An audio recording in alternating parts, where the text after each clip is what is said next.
Halo, selamat pagi adik-adik terkasih. Kembali bertemu dengan saya Kak Tino Sembel.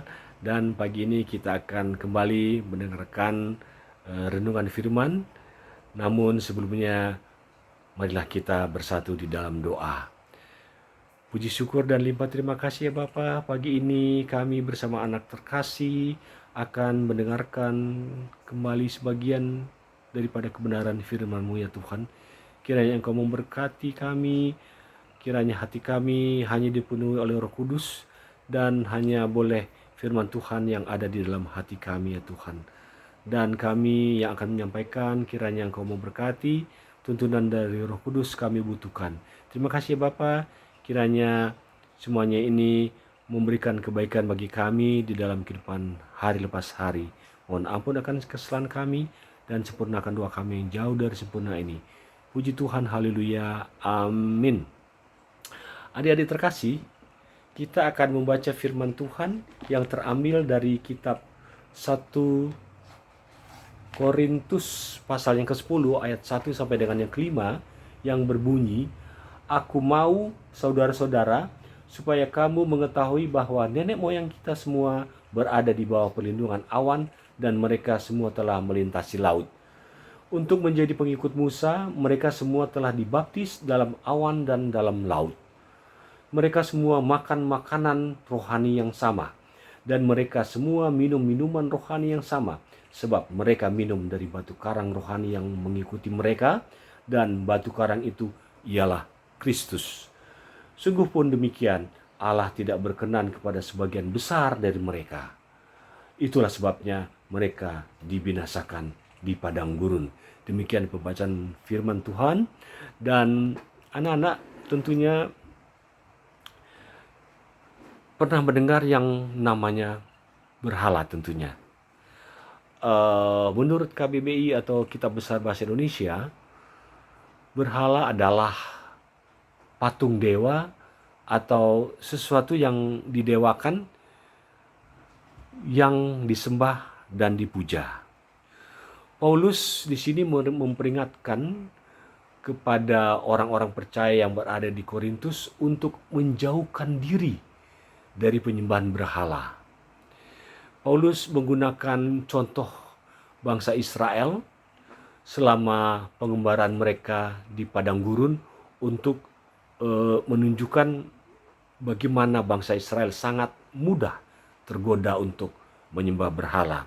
Tentunya adik-adik masih ingat di saat Musa turun dari Gunung Sinai setelah menerima 2 loh batu 10 perintah Allah, didapati bangsa Israel di bawah ini mereka sedang membuat patung lembu emas.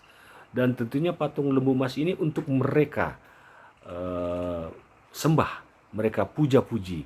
Nah, inilah yang tentunya tidak disukai Tuhan Allah dan suatu gambaran bahwa bangsa Israel sangat rapuh di dalam hal pemujaan berhala. Dan tentunya adik-adik, pada zaman sekarang ini sudah tidak hanya menyerupai patung atau benda untuk disembah. Berhala juga di sini bisa berupa seseorang yang disembah dan dipuja-puji secara berlebihan. Misalnya gamer, ya adik-adik ya, TikToker, selebgram, YouTuber, dan tentunya adik-adik juga tahu K-pop idol dan tokoh-tokoh yang diidolakan lainnya secara berlebihan.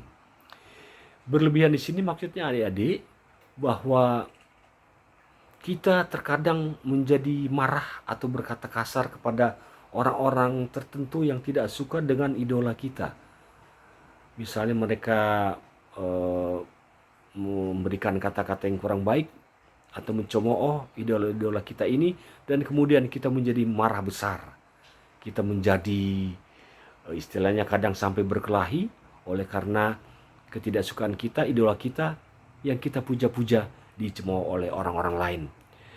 Jadi adik-adik, inilah yang kadang-kadang tidak baik bagi kita, apalagi kita masih kecil ya adik-adik ya.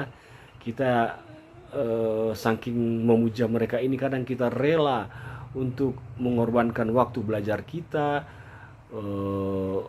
menonton video-video mereka, atau bahkan kita mengikuti gaya berpakaian atau gaya bicara dan gaya hidup mereka, dan tentunya atau padahal ini tidak sesuai atau belum tentu dengan firman Tuhan. Tuhan tentu tidak melarang kita atau adik-adik untuk mengagumi seseorang ya, karena tentunya kehebatan mereka di dalam pencapaian-pencapaian yang mereka miliki, orang-orang yang luar biasa yang membuat sesuatu yang tentunya bisa membuat mereka dipuja-puji, dan orang-orang tersebut tentunya kadang bisa juga dipakai Tuhan untuk tentunya memotivasi kita menjadi yang lebih baik, mencontoh mereka di dalam hal-hal yang positif. Tetapi jangan sampai tentunya kita memuja atau dalam hal ini memuja manusia secara berlebihan. Apalagi seperti tadi kakak katakan, sampai berkelahi dengan sesama hanya karena membela orang yang kita suka. Atau kita kadang mengubah diri mengikuti mereka, gaya mereka seperti kakak sebutkan tadi, padahal belum tentu mencerminkan hidup seperti yang diajarkan Kristus. Jadi kita boleh mengagumi orang-orang tertentu ini, tetapi tentunya hanya Yesus Kristus saja yang paling utama. Yesus sentris. Semua kita berpatokan kepada Kristus, yang tentunya harus kita teladani, dan kita tahu dan mengerti ajaran-ajaran yang Kristus sudah kita baca, kita terima dari kakak layan di dalam setiap ibadah sekolah minggu pagi. Dan tentunya inilah yang harus kita utamakan, bahwa Kristus adalah hal yang paling utama. Boleh kita memuji orang-orang yang memiliki pencapaian yang luar biasa itu yang tadi ya, tetapi jangan sampai berlebihan. Kita membatasi diri, boleh mengagumi, tetapi yang terutama hanya adalah Kristus. Jadi demikian adik-adik, jangan terlepas hidup kita bersama Kristus tentunya. Dan tentunya hanya Kristus saja yang harus kita teladani di dalam kehidupan kita hari lepas hari, kehidupan kita secara utuh atau sepenuhnya. Demikian adik-adik, kiranya firman ini dapat memberkati kita semua. Tuhan Yesus senantiasa menolong dan memberkati adik-adik dan kita semua. Haleluya, amin. Adik-adik, mari kita berdoa. Terima kasih ya Bapa yang ada di dalam surga.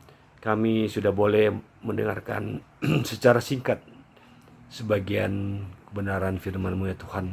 Terima kasih ya Tuhan, kiranya apa yang boleh tersampaikan ini boleh diresapi oleh hati kami masing-masing, dan boleh tentunya kami terapkan dalam kehidupan hari lepas hari. Hanya Kristus yang utama di dalam kehidupan kami. Terima kasih ya Bapa.